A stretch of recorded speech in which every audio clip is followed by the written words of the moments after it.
It's Monday, January 12, 2015, and let's talk about what happened this weekend over at XDAdevelopers.com.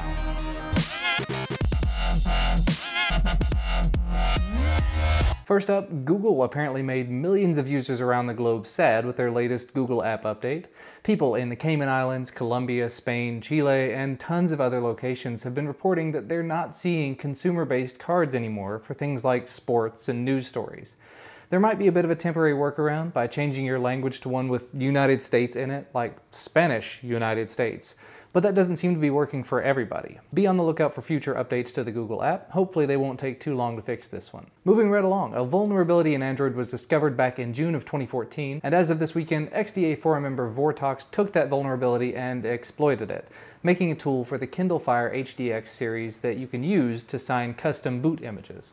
And since the boot images are signed, you don't actually have to have the device unlocked, or be using a custom recovery, or have anything rooted on it to actually use these boot images. Really interesting story, actually, and there's a lot of info about the vulnerability itself in there, and why it's kind of sad that it wasn't already patched, since though the vulnerability was just made public in 2014, people have known about it since about 2006 or so. Either way, if you've got the Fire HDX and you want to mess around with it without having to do any real pre-modifications, go ahead and take a look at that forum thread. Next up, Mario put together an article with 5 different tweaks you can do to your Android device to make it maybe a little less annoying to you. This covers things like dealing with application permissions, fixing push notifications, turning off the location accuracy tips in the Maps app when you've got Wi-Fi turned off, and there's a couple of others, so it's definitely worth a read. Tomek also put out the next part in his History of Flagships article series, talking about the flagship devices that Samsung has put out over the years. Loads of great information in that post as well. And actually, it was a bit of a slow news weekend, so to wrap things up, 4 other videos were posted to XDA TV this weekend. RootJunky showed you how to remove bloatware from your Android device.